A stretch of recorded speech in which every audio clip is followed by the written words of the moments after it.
Hi, welcome back. Episode 3, Protecting Our Children in the Community. Number one, we want our children to be able to recognize predators in the school, places of worship, and even on sports teams. Because these are all places that it could occur. And there are other areas, but these three areas mainly, we can expect it to be in school, on their way back and forward to school, someone trying to stop them, someone that they may trust in the church, or someone they may, like a coach. It's been so many instances where coaches, ministers, and even school officials that have sexually assaulted and abused our children. So we have to be mindful of this. So, specifically, we want to understand that often predators, they embed themselves in positions of trust within the community.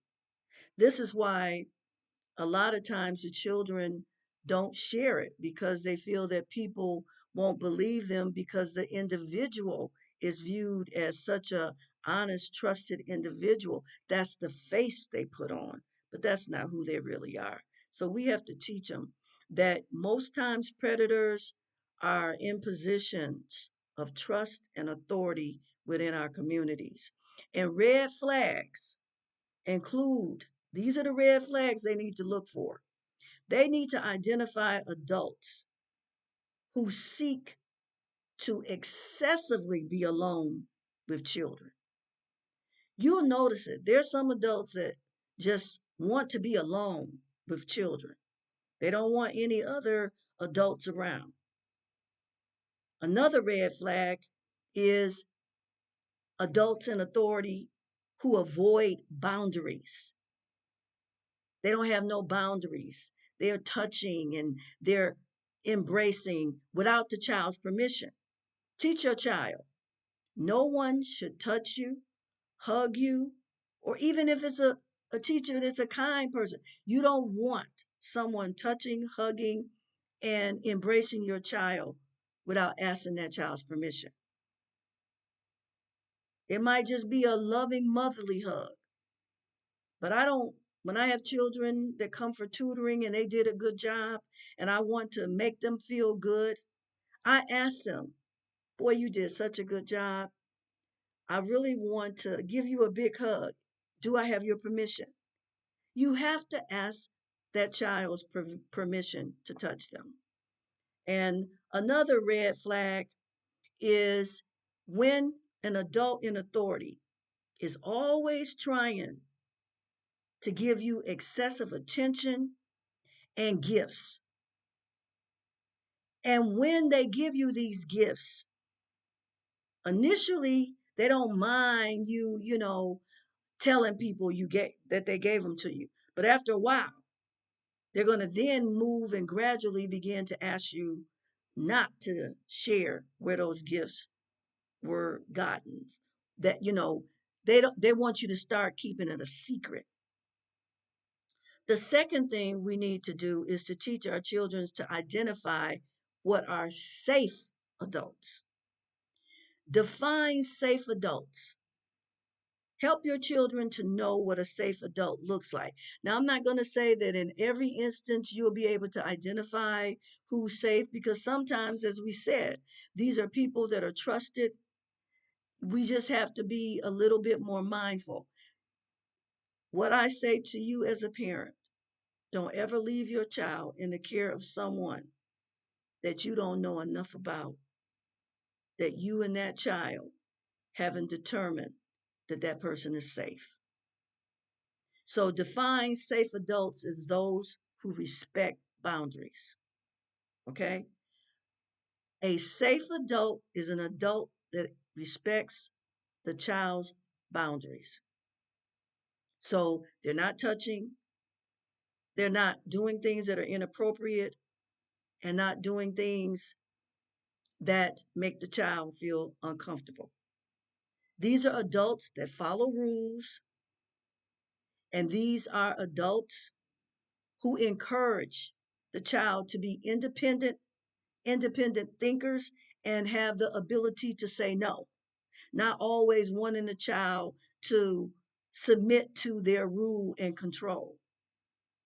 And we need to help our children to know when to seek out these adults in uncomfortable situations.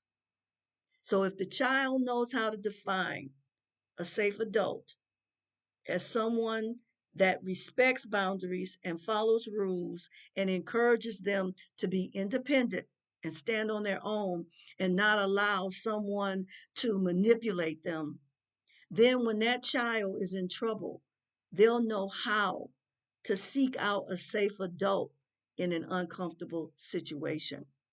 The third thing we need to do to protect our children in the community is to ensure supervision and safety in in community activities. Don't just let them go and not know who's in charge, not know anything about the adults that are supervising the activities. Always check the qualifications and screening processes of organizations that work with your children, and ensure adults never have one-on-one unsupervised time with your child or other children. And if you see that occurring at these events, you need to report that to someone so that that particular child, even if it isn't your child, that particular child that you see in that instance that may not know better, may not know the red flags, may not have been taught, at least you could be looking out for that child and keep them safe as well. The fourth thing of keeping our children safe in the community is the importance of background checks for caregivers and coaches. There should be, ensure that if your child is being cared for, or you leaving your child under the care of someone, or they're under the supervision of a sports coach, ensure that all those caregivers, coaches, and community workers have already undergone criminal background checks.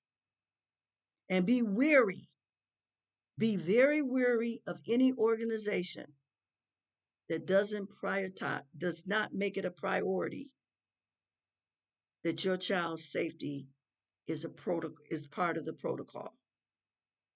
Your child's safety should be a priority. And if this organization doesn't have a safety protocol to make sure that your child is a priority and is kept safe, then you don't want anything to do with that organization. The fifth thing that we want to do to keep our children safe in the community is building relationships with other parents for vigilance. See, like I said earlier in an earlier episode, it was through me talking to another parent and talking to her about a situation that occurred that made her aware of a situation that put her child at risk. And that helped her to be more vigilant. And it is really unbelievable. It doesn't matter what line of work. It's sort of surprising. Someone was so shocked. Well, she's a social worker. She should know that these things happen. When people have a certain job, they don't sometimes put those same blinders on when they're at home working with their own children. They take those blinders off. They take it off when they come home. So even though she was a social worker and she didn't recognize some of the things that were happening in her home with her child, that's why, as I stated, we need to be vigilant and we need to create a network of parents who share concerns and stay in touch and make it easier to spot warning signs early and protect our children when they're in group settings. I hope that something that I've shared with you today has been helpful, and I look forward to our next conversation. And I say our next family conversation because this is family first. And in family first, we're having conversations that we need to have in our families. And as I stated, some young people don't have any family to go home to. They're latchkey children whose parents work all day. They're left to themselves. Many of them may be lonely, have no one to talk to, and they may actually be someone that will be preyed upon by predators in the community. So when you see a child that's left to themselves, that's shy, try to befriend them, talk to them, let them feel as if they have somewhere to go and to be safe. And encourage your children to be that child's friend so that that child will not be left alone and become a statistic. I don't want to be a Downy Debbie in talking about these things, but I'd rather we have these conversations than to have to see another story on the news with a parent crying because their child has been raped, has been sexually abused, has been bullied, and the outcome is negative and not a good one. We're here because we want to protect and nurture and love the next generation. We need them. We need them to be healthy. We need them to have balance. We need them to be balanced. We need them to have the right mindset. We need them to know right from wrong. And I want to close by saying if you are a parent that has never taught your child to believe in a greater being, start doing that. Having faith in something. I'm not telling you what religion, but the child needs to believe in something, something to place their hope in beyond you, me, because we know there is a greater force. We don't know who or what it is, but we call it God. So I'm asking you to be mindful that your child and children need to believe in something and they need to be taught to believe in something. Because if they don't believe in something, they'll fall for what? Everything. So be blessed today. And I hope you've enjoyed the conversation that we had. I look forward to you coming back for our next conversation. And our next conversation in episode 4 is going to be about fostering safe conversations with your children. Okay, see you next time. God bless you.